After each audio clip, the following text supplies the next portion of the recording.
Jeddah Netflix 60 কোটি টাকার ওপরের খেলা। বন্ধুরা, জিদ্দা অ্যান্ড নেটফ্লিক্সের এত বড় ধামাকা ভাবতে পারছি না বন্ধুরা, এত বড় ধামাকা সত্যি মানে একজন বাঙালি হিসেবে আজকের থেকে বড় গর্ববোধ আর কোনো দিন হয়নি আমার। এটা সত্যি কথা বলছি, বাঙালি সুপারস্টারদের নিয়ে আমরা গর্ববোধ করি ঠিকই, কিন্তু জিদ্দাটা ইনফিনিটি লেভেলে পৌঁছে গিয়েছে, এত বড় লেভেলে পৌঁছে গিয়েছে যার এর থেকে বড় আর কিছু হওয়া যায় না আর হতে পারে না বোধহয়। প্যান ইন্ডিয়ার সবথেকে বড় রেকর্ডটা বোধহয় জিদ্দা করে ফেলেছে।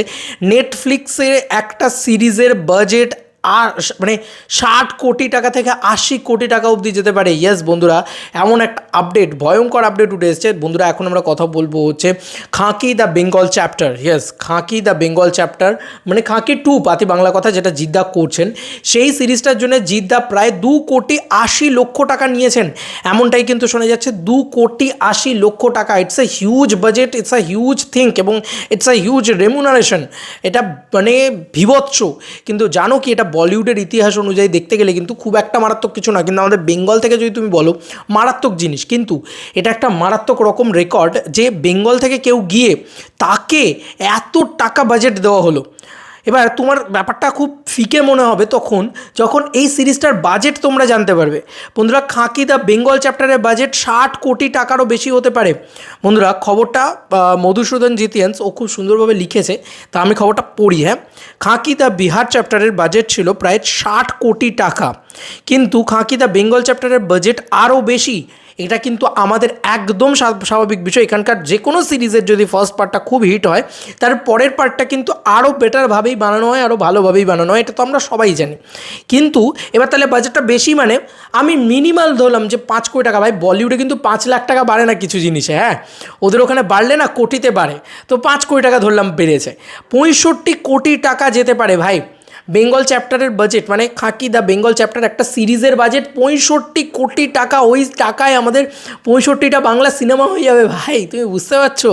This is Bollywood, this is Bollywood. আমি মানে রুদ্রনীলবাবু বলেছিলেন মনে আছে যে 7 কোটি টাকা 8 কোটি টাকা দিয়ে একটা সেট তৈরি করা হলো, ভাল লাগলো না, ভেঙে ফেলে দিল। ভাই, দিস ইজ বলিউড। ওরা পয়সা পুরো ওড়ে এরকমভাবে। আর সেই জায়গায় জিদ্দার রাজত্ব করতে গেছে, শুধু করতে গেছে তাই নয়, সেখানে হিরো হিসেবে জিদ্দা লঞ্চ হয়েছে এবং সেখানে হিরো হিসেবে জিদ্দার 3 কোটি টাকার কাছাকাছি রেমুনারেশন পাচ্ছে এবং অ্যাজ হিরো জিদ্দার নেটফ্লিক্সের হিরো। ভাই, তুমি বুঝতে পারছো নেটফ্লিক্স একটা international platform. This is not a joke man, not a joke. It's a huge thing. বন্ধুরা, পরের লাইনটা আমরা পড়ি। তাহলে জিদ্দার রেমুনারেশনটা কত একটু অনুপাত করে নিন। যদি বলিউডের টেকনিশিয়ানদের বেতন অনেকটাই বেশি, ছবিটির সাথে লেখার কোনো প্রাসঙ্গিকতা নেই। আচ্ছা, ছবিটি যেটা তোলা হয়েছে সেটার থেকে বলা হয়েছে যে ছবিটি আমার পুরনো গ্যালারি থেকে নেওয়া। দাদা যখন বাংলাদেশে গেছিলো তখন ছবির প্রচারে জাস্ট ইতিহাসটা একটু রোমন্থন করা মাত্র।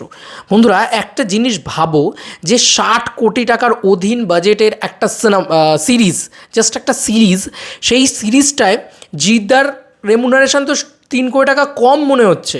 আমার মনে হচ্ছে আরও বেশি টাকা রেমুনারেশন হয়তো জিদ্দা, মানে হয়তো 3 কোটি টাকা আপফ্রন্টে নিয়েছে, যে ঠিক আছে 2,80,00,000 টাকা জিদ্দা এমনি নিয়েছে, আর সিরিজটার ভিউয়ারশিপ জেনারেট করার ওপরে জিদ্দা হয়তো কিছু পার্সেন্টেজ শেয়ারও নেবে। আমার এটা কোথাও গিয়ে মনে হচ্ছে, কারণ ভাই তুমি 60 কোটি টাকা, আর ওখানকার মানে টেকনিশিয়ানসরা না, মানে আমাদের এখানকার টেকনিশিয়ান যদি 5,000 টাকা পাবে, ওখানে 50,000 টাকা পাবে। লিটারেলি এই ফারাকটা আছে কিন্তু বলিউডের সাথে আমাদের। তো ওটা একটা বিরাট বড় হাউস এবং নেটফ্লিক্স, তুমি বুঝতে পারছো নীরজ পান্ডে এই কত বড় বড় ছবি বানিয়েছে, মানে ইটস মানে বিগেস্ট থিং। মানে আমি সত্যি বলছি, আজকের মতন গর্ববোধ আমি কোনোদিন করিনি। আমি কোনোদিন বাংলার কোনো সুপারস্টারকে নিয়ে এটা বলতে পারবো যে তার সিরিজের বাজেট 60 কোটি টাকারও অধীন। আর এটা তো স্বাভাবিক, শোনা যাচ্ছে প্রায় 7-8 ঘন্টা ডিউরেশনের, প্রায় 7 থেকে 8 ঘন্টা ডিউরেশনের এই সিরিজ হবে। এটা হচ্ছে বিগেস্ট সিরিজ এবং প্রায় 3-4 মাস ধরে টানা শুটিং চলেছে সিরিজটার। বুঝতে পারছো তো, Khakee the Bengal chapter is biggest ধামাকা। এবং বেঙ্গল থেকে আমি শিওর যে বুম্বাদা থেকে শুরু করে বাকি যারা কাজ করেছেন ভালো রেমুনারেশন পেয়েছেন, কারণ এটা একটা হিন্দির কাজ। আমি এত খুশি হচ্ছি বাঙালি হিসেবে যে এত বাংলা অ্যাক্টার্সরা এখানে আছেন। হাসদবাবু আছে, বুম্বাদা আছেন। জিদ্দার জন্য সবথেকে বেশি প্রাউড ফিল করছি। কেন করছি? কারণ জিদ্দার লিড হিরো।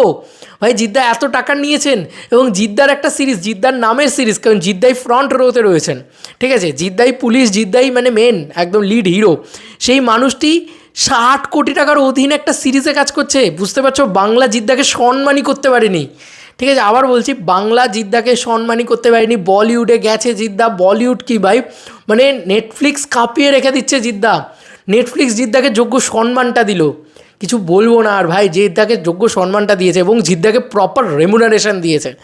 এই কি রেমুনারেশন, আর কি, আর এটা স্বাভাবিক ব্যাপার, মানে এটা স্বাভাবিক, একটা বলিউডের হিরো, তুমি ভাবো যে এরপরে কি হবে, মানে যখন সিরিজটা পড়বে একবার মার্কেটে, নীরজ পান্ডে অসামান্য একজন ডিরেক্টর এবং তার সঙ্গে জিদ্দা, এই সমস্ত কিছু এবং একটা সিকুয়েল ভ্যালু থাকবে এই পুরো বিষয়টার সাথে, যেহেতু খাকিদা বিহার চ্যাপ্টার খুব মানে পপুলার হয়েছিল। তো এবার তাহলে সিরিজটা যখন মানে বিজনেস করা শুরু করবে, সেইটা থেকেও জিদ্দা পারিশ্রমিক পাবেন, মানে নিশ্চয়ই পাবেন, কারণ 3 কোটি টাকাতে জিদ্দা জাস্ট রেমুনারেশন নিয়েছেন, এরপরে তো নিশ্চয়ই আরও ইয়ে থাকবে, পার্সেন্টেজ শেয়ারেও জিদ্দা থাকবেন, I am sure, I think. তো আমাদের এখানে 5-6 কোটি টাকা দিয়েও সিরিজ তৈরি হয়, ঠিক আছে, অনেস্টলি স্পিকিং আমাদের বেঙ্গলে, কিন্তু 60-65 কোটি টাকা, মানে আমাদের এখানে ন্যাশনাল যে চ্যানেল ZEE5 যেরকম আছে, তারা কিন্তু অনেক বড় বড় বাজেটের সিরিজ তৈরি করেন, কিন্তু ভাই সিরিজের জন্য তো ভাবতেও পারো না, ছেড়ে দাও, বাংলা সিনেমাতে 6 কোটি টাকার উপরে যাওয়াটাই লোকে ভাবতে পারে না, সেখানে 60-65 কোটি টাকা, তাও সেখানে হিরো ফেস কে জিদ্দা, তুমি ভাবতে পারছো, এটা কিন্তু একটা বিরাট বিরাট বিরাট একটা গর্বের জায়গা, বিরাট বিরাট ভালোবাসার জায়গা, তাই না, বিরাট আনন্দের মানে বিরাট উৎসবের জায়গা। আজকে জিদ্দা জিতে গেছে ভাই, আমি এইটুকু বলবো, Jeddah pan India superstar, Jeddah আমি তোমাকে বলেছিলাম, আমি এটাই বলবো যে তোমাকে আমি বলেছিলাম চেঙ্গিজের সময়, জিদ্দা তুমি তো প্যান ইন্ডিয়া সুপারস্টার হয়েছে, জিদ্দা বলছিল কোথায়, দেখতে পাচ্ছ, তা ঠিক কথাটাই বলেছিলাম, he is the biggest pan India superstar in Bengal. হাই কী করেছে, কী করেছে, খাকি নিয়ে কথা বলতে বলছিল অনেকে, তা এরকম একটা জিনিস দেখলাম চোখের সামনে, মাই গড, মানে বুকটা কীরকম করছে আমার, যে ভাই 65 কোটি টাকার বাজেটের ছবিতে জিদ্দা, সিরিজে জিদ্দা, এবং সেখানে জিদ্দার এত রেমুনারেশন, নেটফ্লিক্স এত এত টাকা দিচ্ছে জিদ্দাকে, আমেজিং আমেজিং। তোমাদের আর কি মতামত এই এন্টার ভিডিওটাকে নিয়ে জানিও কমেন্ট সেকশনে। চলো বন্ধুরা, নতুন কোনো ভিডিওতে দেখা হবে, বাই।